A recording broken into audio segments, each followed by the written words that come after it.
All right, cool. Let's dive into it, Chris. Believe it or not, because we've kind of been on for at least us personally, these one show per week kind of little routine, I guess you would say.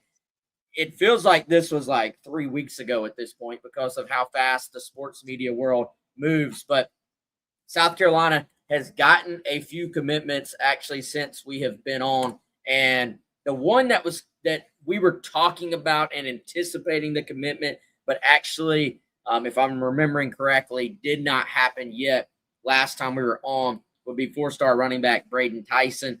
I feel like we've already given you guys a little bit of a view of what he is all about, a little bit of a view of his game, just because it was pretty apparent leading up to that it was going to end up being South Carolina. But now that he is officially on board, now that he's officially in the class, we're going to dive into the most recent commits for South Carolina and then maybe go a little bit into what could be next. But let's hit the film here and let everybody take another look at Braden Tyson. Very impressive film. And Chris, I think first and foremost, the thing other than the size, other than the fact that this kid breaks tackles, has good vision, is just the fact, man, that you're talking about someone who is incredibly productive at the high school level. And as we've talked about, that's not always direct translation to how well or how good you're going to be at the next level. But these guys that are truly going to be top of the line SEC backs, you better be pretty productive at the high school level. And that's normally a sign where if you aren't, that's maybe a sign that it's going to be tough. Even if you have some of the other features you'd be looking for in a back, might be tough to make that jump to the SEC. I just played that clip at the goal line there, Wes, or in the red zone that got you in trouble, a week or two ago. So, look, whatever you think, like when you watch this film, you're going, all right, this is a big kid. And I think you brought this up the other day, maybe on the radio show. He's listed at 6'1", 215 on his On3 profile. That does not seem to match on the film because he looks bigger, than 215 pounds. What he's playing at right here on film, I couldn't tell you. But certainly at times he's been a little heavier than that. I think one of the things that the South Carolina staff is excited about is the fact that he could play at this weight, this size that you see. You could trim him up some. You could keep him that way, right? Like you have some flexibility here because this is a big kid who's not going to be someone that you look at as, hey, this is a guy that's going to break off a few, 80-yard runs at the SEC level. That's not as much his game. But what Braden Tyson does bring you is a guy that's been you're not that productive at the 6A level in Georgia if you don't have some speed, right? You've got to be able to run at that level. You can't get 3 yards in a cloud of dust and put up 2,200 yards as a high school sophomore. Certainly as the competition gets higher and everybody can run when you play in the SEC or in, the Big Ten Power 4 football. Again, this is not going to be a speed merchant at that level. But what he does have is the qualities that you really love to see in a running back, and that is he's got size. He shows really good vision on film. He's got a really good feel of when to push things, right? When to bounce in and out of gaps. He can run through contact. He's got really good balance as a runner. And he's also got some power, in there where he can run through contact and run through tackles. So, and the production's hard to argue with. This isn't a kid where you go, okay, well, what type of competition level is he playing against? He's playing 6A football in the state of Georgia at a program in Brookwood that's been really good. And has, about 3,500 yards over the past 2 seasons, Wes, and really, really looking forward to seeing what he does as a senior this season as well. Yeah, you got to love the feet, the footwork at that size. And, I really like the phrase for some guys, contact balance. Like, how do you, to me, it's a little bit deeper than just power. It's kind of how do you deal with a collision and stay on your feet and keep going. And a lot of people like him, yes, the power is there when necessary, but he's kind of one of those guys, Chris, that I feel like a little bit just avoids the big hit. Like not necessarily that you would maybe see that on his highlight anyway if he did get blown up, but just watching the way he maneuvers through traffic, watching the way he runs through tackles, guys just don't appear to be getting those solid shots on him. And I think that's something that can translate. And, going back to the production, his sophomore year, and we actually, let's see, I may be able to bring up the sophomore. That was I think that was junior film or just overall film. Sophomore year, he was even more productive than he was his junior year, went for over 2,000 yards, averaged 10 yards a carry. And that, Chris, watching him right there, that might be when he was 215. There's maybe a little bit smaller, maybe a little bit more speed here, a little bit more top end speed.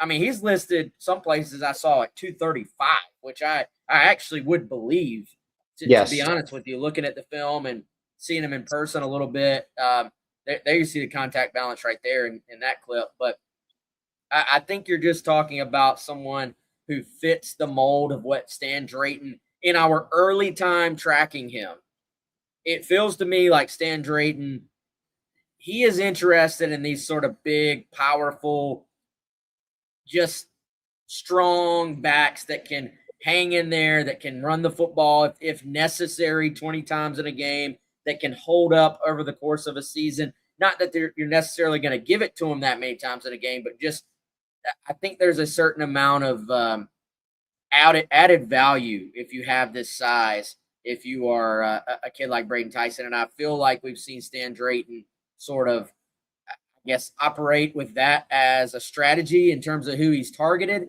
And also, Chris, I think we got to mention here, man, the Gamecocks breaking through. Great cut there. The Gamecocks breaking through in high school recruiting. Now, they did have a high school back committed last cycle. We're not able to hang on to him, but to be able to, assuming you do end up signing Braden Tyson, break through, they're going to try to sign a second one too, and actually go into the high school ranks and land a running back, which is obviously something they've wanted to do. Yeah, you pretty much knew that South Carolina was not going another recruiting cycle without signing a high school back. It was one of those things that was absolutely going to happen. And as you noted accurately, they do want a pair. But you got to get one before you can get a pair, right? And so been several guys that they were juggling. It's also important, obviously, not just to go sign a guy to sign a guy. You want to sign impact players. And so Tyson's he was a very kind of fascinating ebb and flow type of recruitment. And there's been several of those actually at the running back position. One reason being, Wes, is frankly, you had a running backs coaching change. You had an offensive coordinator change.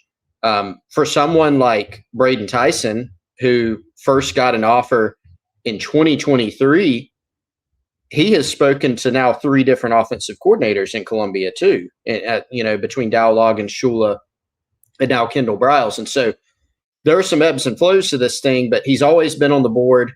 And we got the sense going into his official visit last month, that first visit weekend that South Carolina had, that this could end up being a big-time guy for them. And certainly that ended up being the case. So not only are you breaking through and getting a back in this class, but you're getting a back who, as we said, has been super productive and has really, really good tape. I think you made a good point, too, here, Wes. I'm not going to pretend to know the ins and outs of the Brookwood football program between 2023 and 2020 or 2024 and 2025. Obviously, Tyson had a good season last year, but he had a huge season as a sophomore. Maybe they also had a better team around him. I don't have it in front of me, but he does look a little lighter here. I think you put on either tape, and they're both really, really good. But right here, when he looks a little bit lighter on film, he seems to have a little bit more speed, a little bit lighter on his feet, while still, making cuts and being technically sound and, running through contact like that. Great point about guys just not being able to square him up and get a great shot on him. That's something that as a running back, you just kind of have a feel for, right? You kind of either have it or you don't. You can coach some of it to guys, but he just has a really natural feel for the game. And the more I watch of him, honestly, the more I like him as a running back get in this class. Well, I don't think you could get a feel in the junior film for his ability as a pass catcher. And I feel like now going through this sophomore film here live, like I actually haven't watched this until now. You saw a few just opportunities with the ball in the air. And again, it's a highlight. So I don't know. Maybe he dropped a few too, but just watching, I just watched how do guys react to the ball being in the air? Do they adjust to it? Do they have to cradle the ball? Do they catch it naturally? And, for a running back, to me, looks like someone in this kind of small sample size, of course, who can catch the football for you out of the backfield a little bit and adjust to the ball and do those things, which you would imagine are going to be a part, certainly, of a Kendall Briles offense that he wants to install here in Columbia. So, all right, let's move on from Braden. Very, very, hopefully, thorough look there, you think, of his film and what he brings to the table for South Carolina. We will see if they can pair him up.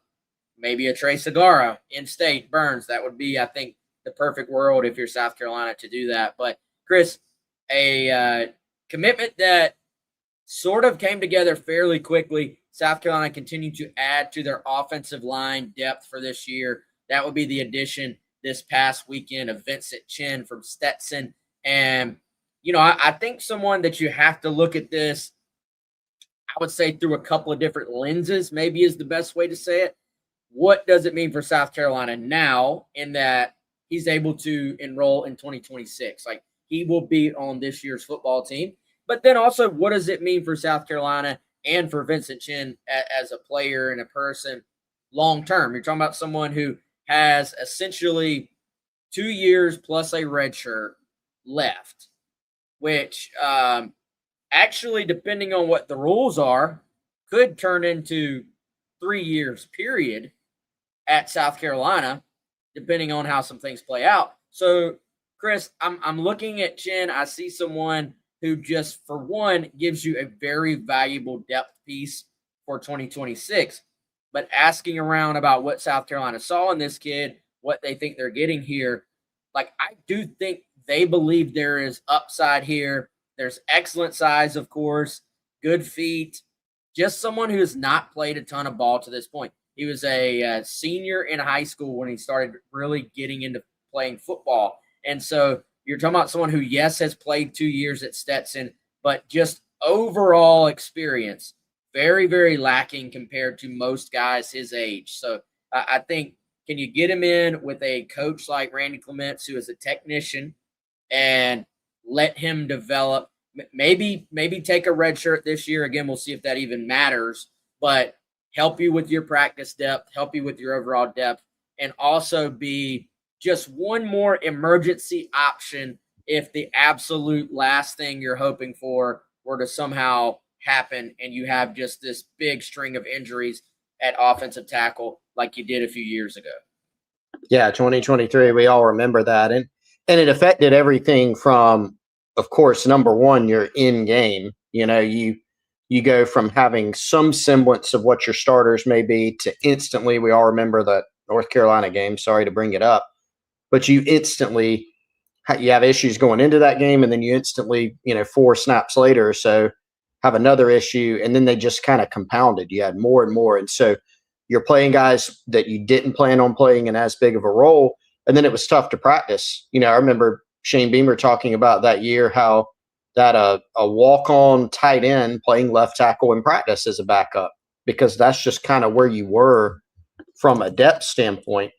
And there were times where going into this offseason, Shane Beamer expressed that they had to try to find a way to build more depth. Well, now, if you go to Gamecock Central and go to the handy-dandy Brian Shoemaker created scholarship breakdown, Wes, 21 guys on scholarship once the rest of the guys get here this summer. And so that would be Darius Gray, and it would be Neff Giwa. Once those guys, Ashton Mazzoni, the junior college transfer, once all those guys are in place, now you got 21 guys on scholarship. And that's a much better picture than going into a season with, 15 guys. It gives you some actual depth. Chin is an example of a guy that, there's levels to the portal, right? There's your Jacarius Peak type take where he's the number one offensive tackle in the country out of the portal, according to On3. Everybody's after him. And anybody who signs a Jacarius Peak has designs on, this is our guy. he's playing left tackle for us, right? Or whatever position, if you want to pick a different example. There's also, hey, we're going to bring in this guy because we need some depth, and we don't want to rely on a true freshman who's never played a college snap for that depth if we need it in a game or for practice. And so Chin is a guy that has some extra value because if all goes well, you're not counting on him to come in immediately and say, all right, boom, you're the starting left tackle, you're the starting right tackle.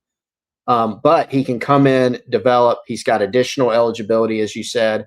He can give you some depth in practice, maybe even in games if needed.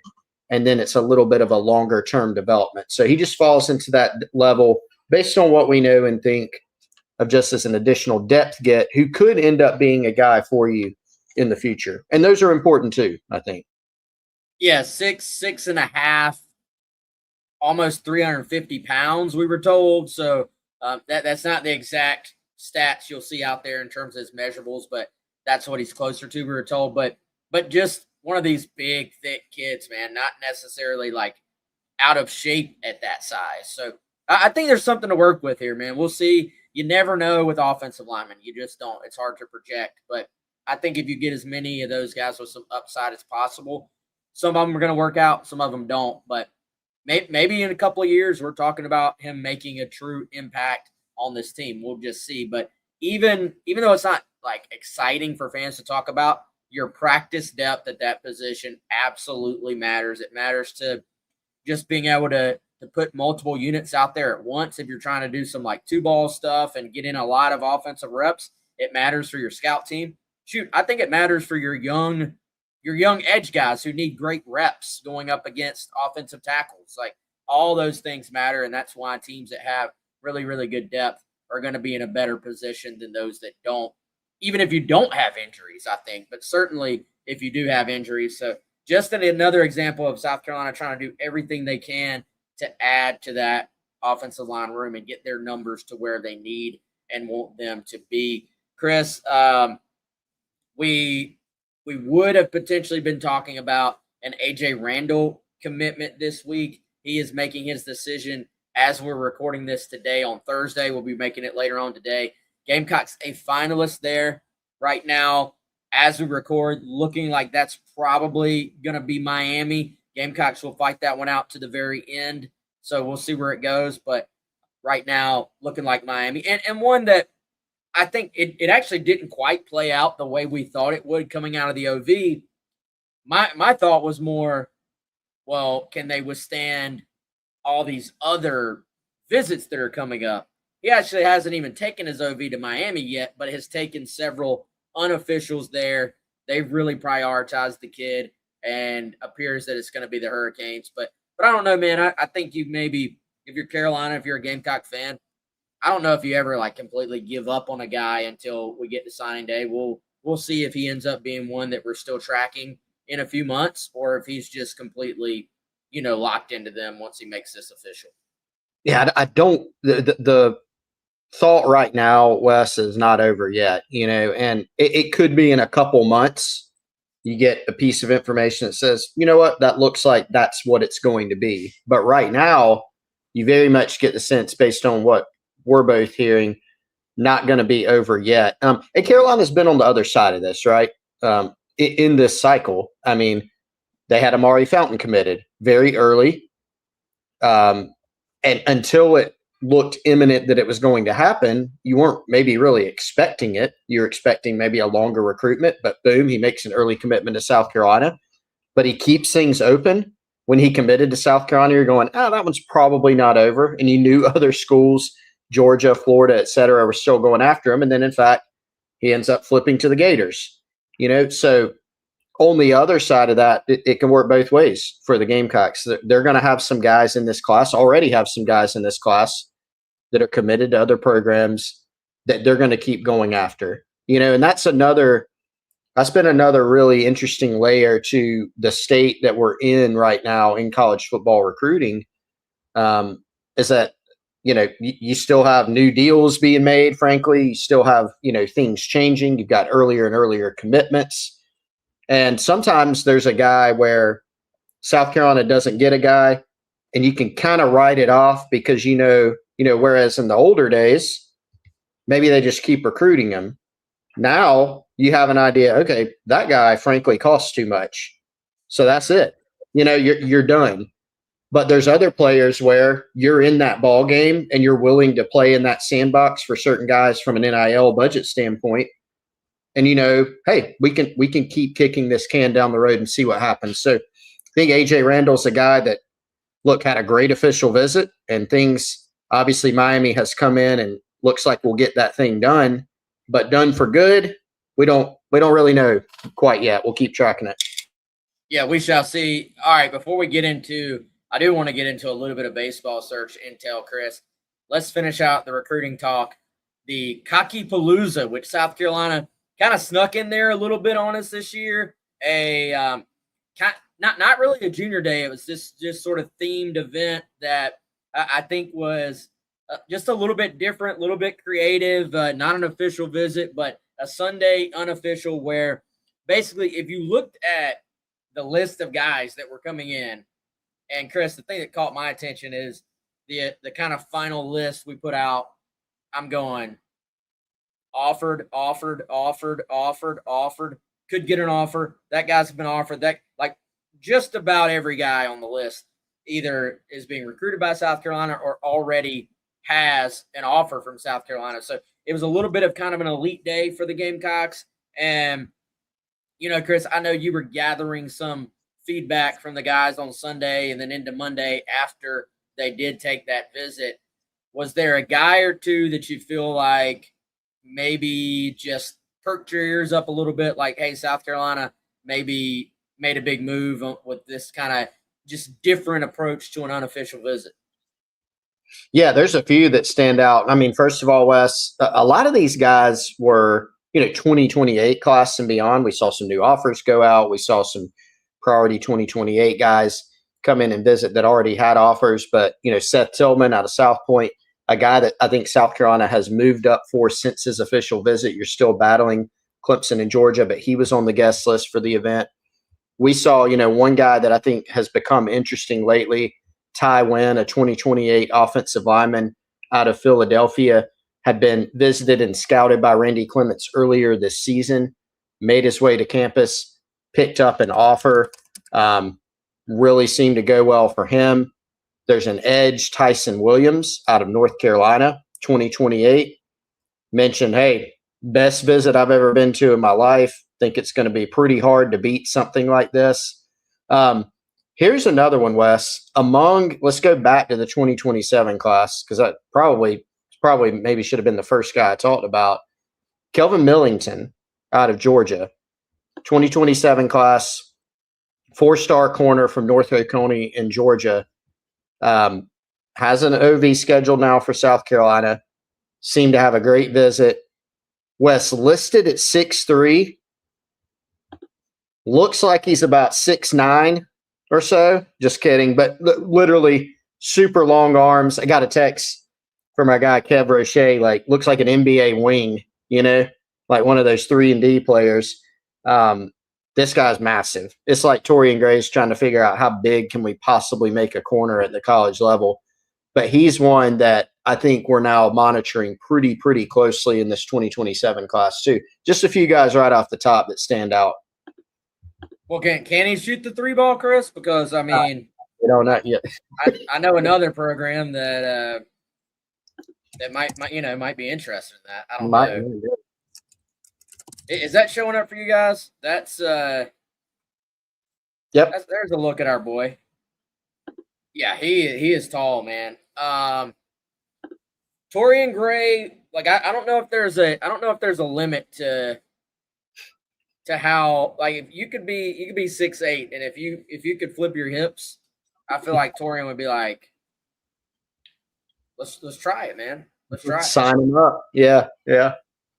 So, I mean, the our boy from Tristan Lewis, I think we all assumed, at least I did, I was always going to be a safety at Carolina.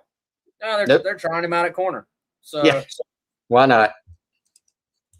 But yeah, that's one that feels like it's moved quick. I don't know That's just my vibe. I feel like sometimes you have these recruitments, man, where it plays out like 3 or 4 years, and sometimes there's a little bit, probably getting ahead of ourselves, man. There's a little bit of Javian Robinson vibe to this one to me. Does that make sense? Yep, it does. The Kind of wide just, receiver, who is, of yeah. course, now committed. It was kind of a late push from South Carolina, but he just said, hey, I love everything about it. This is where I want to be. Let's make this happen. And then next thing you know, he's in the commitment list. So, or on the commitment list. And I don't know, just sounds like the kid was kind of blown away with this trip and quickly set the OV. We'll see where that one goes after he takes the official visit, but Gamecocks certainly strongly in that one. All right, Chris, before we talk some baseball, you want to tell everybody about our friends at ATSCO. Yep, I was just going to do that. Same page, ATSCO. You see there on the graphic, if you're on the video version, since 1933. Wes, we like working with people who've been in the game for a long time, right? Our guy Clint's been at it for a long time in the mortgage game. Friends over at Ferry since 1926. ATSCO since 1933. So what is ATSCO? Well, ATSKO.com. But if you're an outdoorsman, absolute have to check out. It's a must do. Hunting, waterproofing, outdoor gear, footwear, clothing, personal care, even products for your pets. They've got all of it. The zero UV residue scent, the Deer Sea UV brighteners. They've got repair stuff. You want to go take a trip in the outdoors to Alaska. Actually, I got a buddy going to Alaska soon. I'm going to send him to ATSCO to say, hey, going on some hikes, going exploring the outdoors. ATSCO's got some products that you might need. They have all sorts of stuff. Go check it out. Solutions for waterproofing, hunting, personal care, and pets. That's ATSKO.com. That's ATSCO and our guy, Lee Wiles. Appreciate him as always. You're muted, Wes. Let's do a little Gamecock Central front page check-in here. If you want this ad slot, if you're a business owner, by the way, we do have one available right now if you're interested in it. But because there's not a second ad running here right now, let's check in on GamecockCentral.com. Many of you, I see a lot of the screen names in the chat. You're already subscribers, and we do appreciate that. But I know for a fact there's some folks on here that have been holding off. So, man, just come on in. The water's fine. It's cool. And right now, it's $1, man. 3 months for $1. That will get you. Let's see. I'm not great at math, Chris, but June, July, August. So if you signed up right now, that would get you June 21st, July 20th. That would get you to August 21st with your $1 subscription. And then, frankly, we would be in preseason camp, and we would have you hooked at that point, and you're not going to want to unsubscribe. Yeah, so, I feel like maybe warning could cause addiction type of thing. So we'll just warn you, that's the whole point of this sale, is that we're into camp and you want to see what happens next. Yes. Full transparency. True. That's why this deal is 3 months.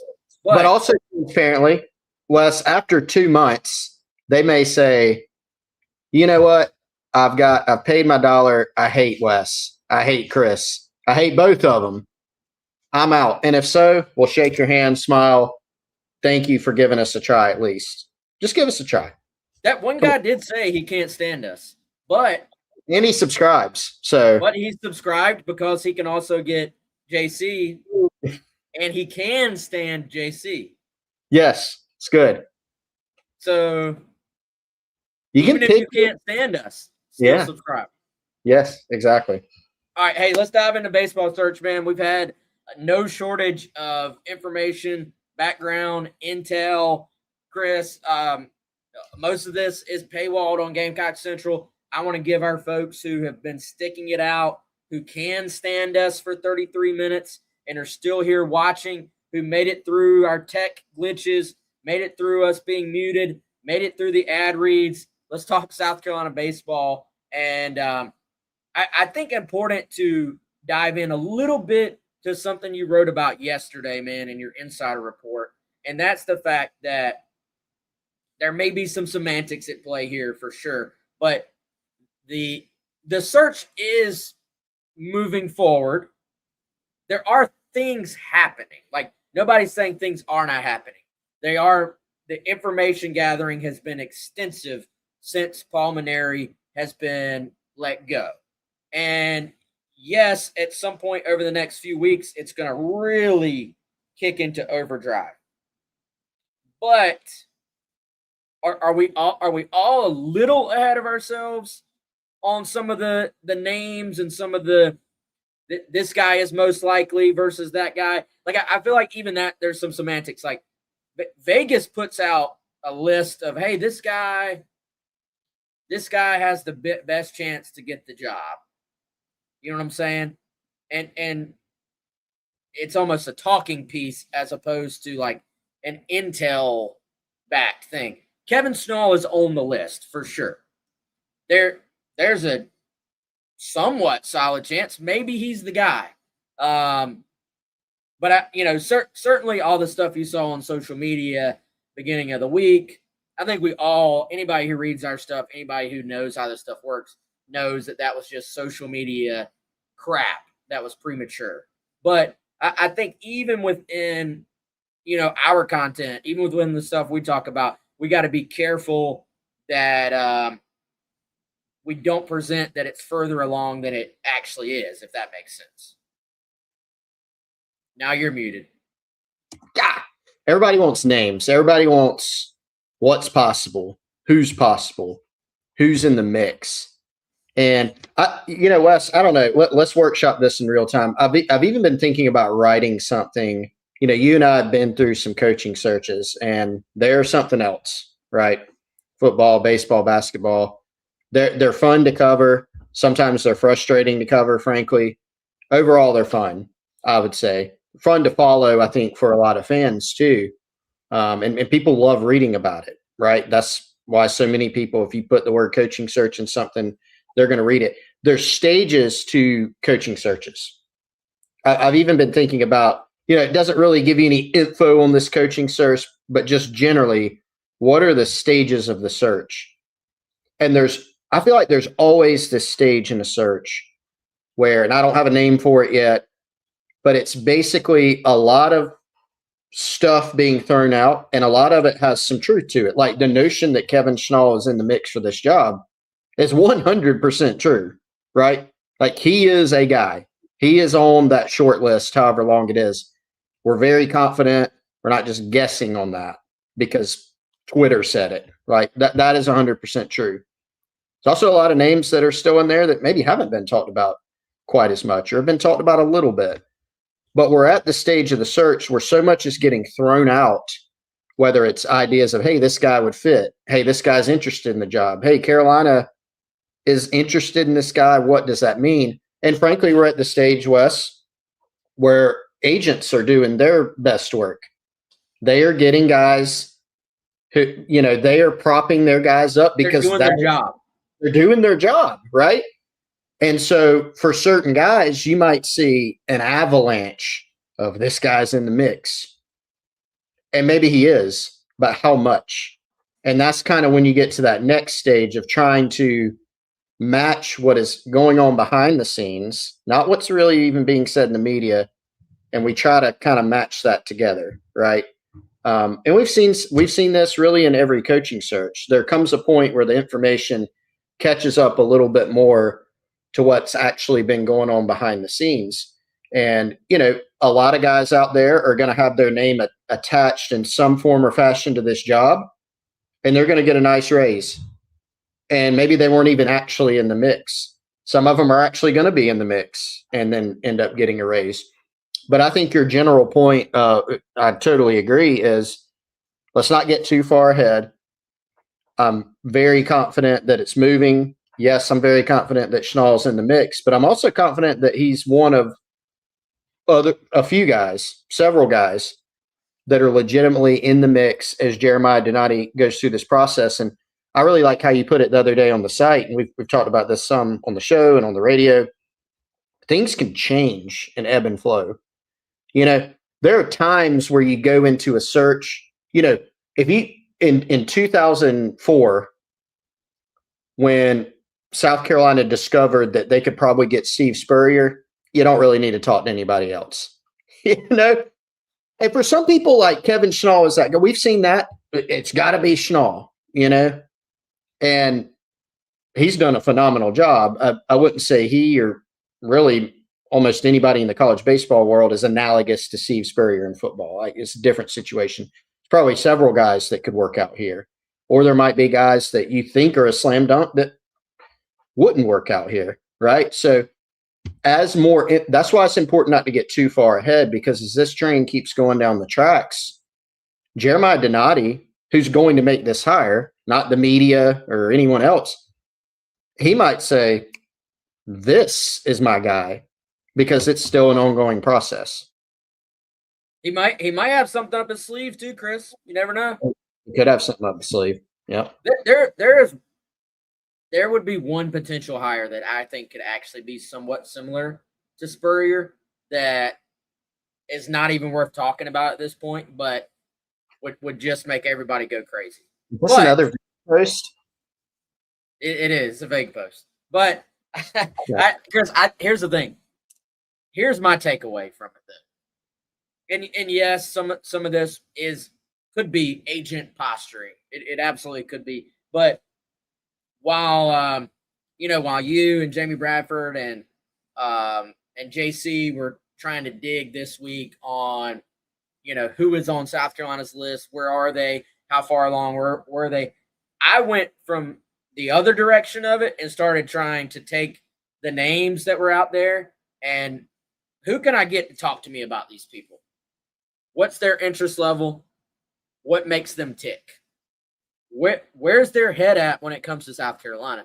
And the thing that has stood out to me that I feel like I can definitively add to the conversation is that there is some pretty high interest in this job, man. Like, I think most Gamecock fans in their heart felt like that was the case, but maybe there's a little bit of you going, the last couple of years and it just hasn't been the same. Are we going to be viewed the same? Is it still a top job? And of course, it's not what it was when Ray Tanner stepped down. It's just not. But I think the true baseball people, the ones that have, like, those guys haven't forgotten what this job was in 2012 and what you can do here. And so, to varying degrees, like, here's my belief on Kevin Schnall right now.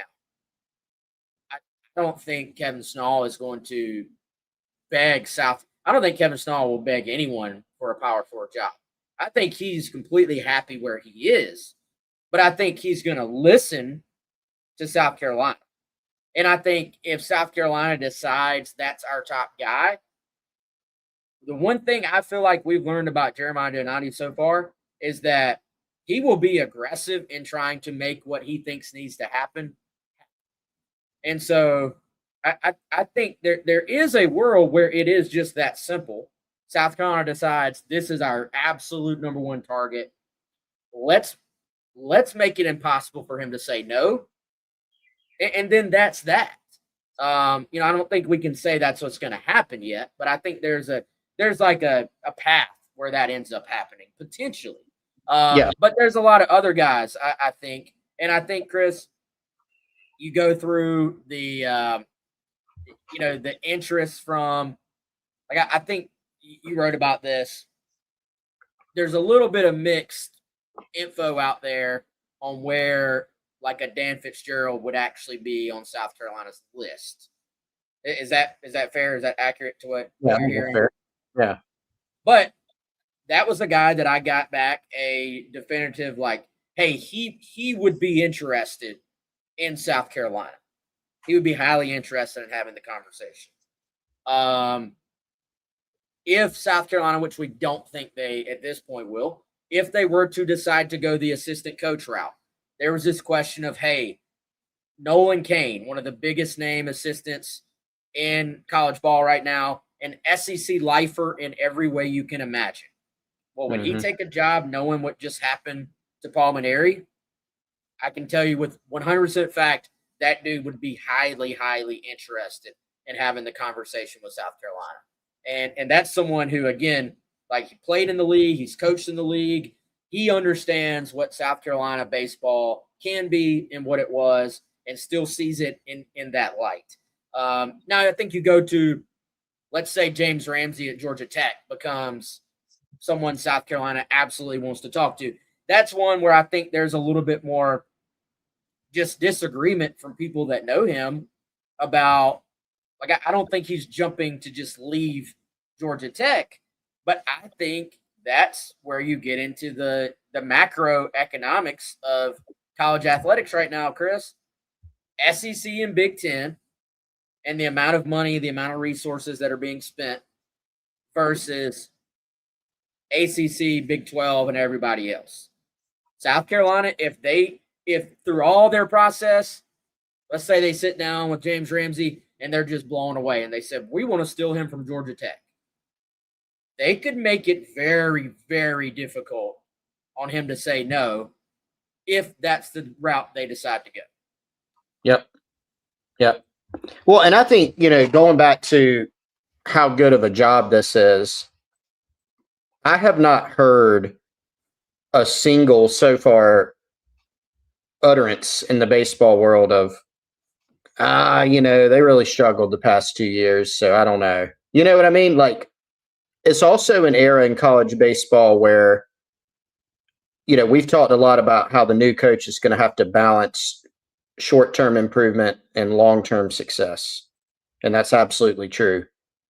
But that said, you can shorten your window a little bit to improve, or maybe a lot. And there are teams in this league that have been really good recently or are currently really good that were not very good until they made a coaching change and got a new coach in there. And they were not programs that have been historically on the level even of South Carolina. Look at what Tony V did at Tennessee. They stunk before he got there. They stunk. They weren't very good. They're kind of languishing. And it's not like it wasn't like a South Carolina situation where they'd been dominant and then they fell off. Like I don't have their record all the time in front of me, but they weren't known for their baseball program.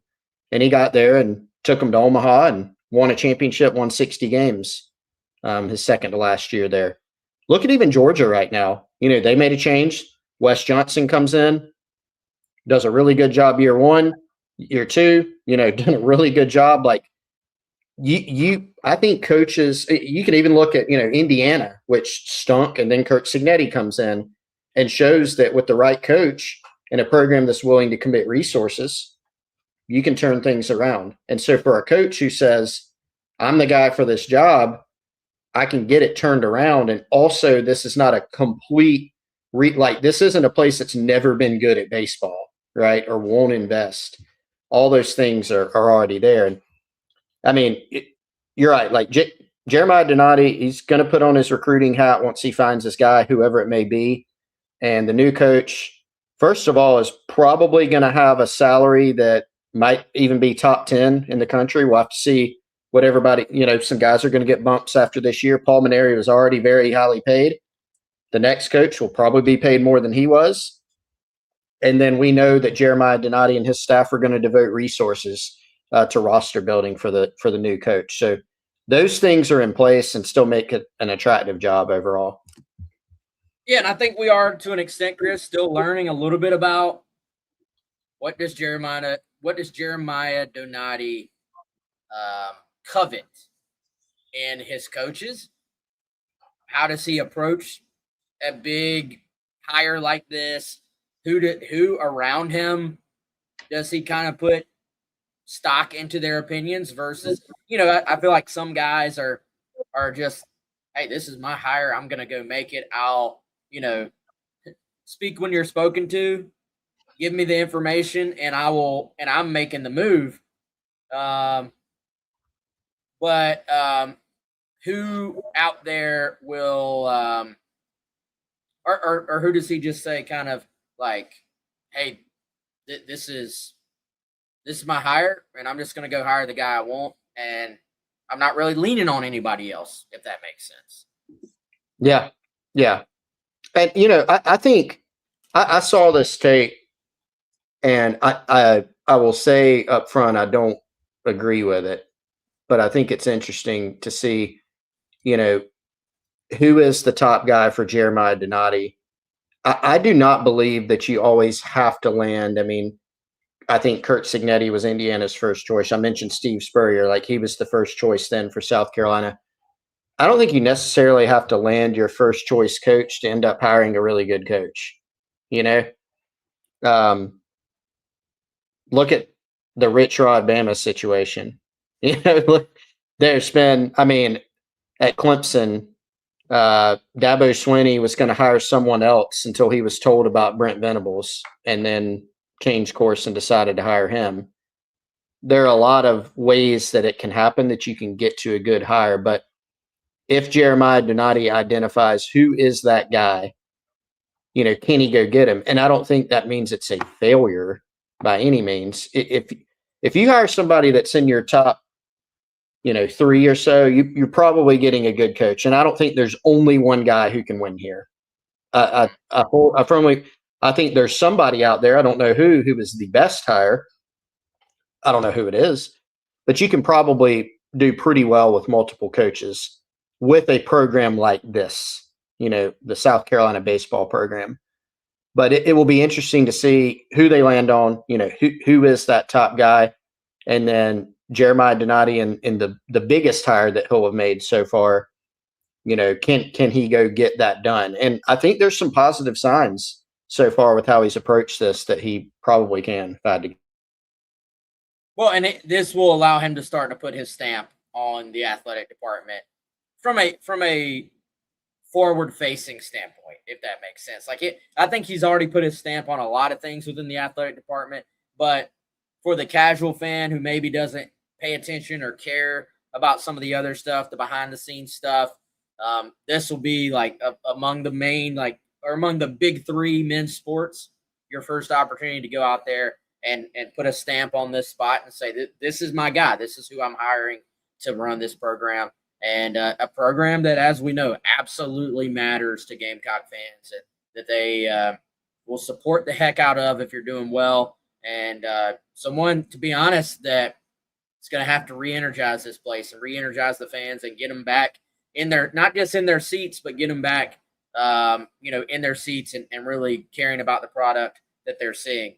All right, y'all, I think we're going to get out of here. You got anything else, Chris, you want to hit before we go? I think we're good, man. All right, recruiting-wise, May 21st right now will be a couple of weeks, but once June hits, it's fast and furious. It's 3 weeks of just recruiting days, recruiting camps on campus with high school guys in town, and 3 major official visit weekends too. And we'll have complete coverage of that on Gamecock Central. Come on over, $1 for 3 months.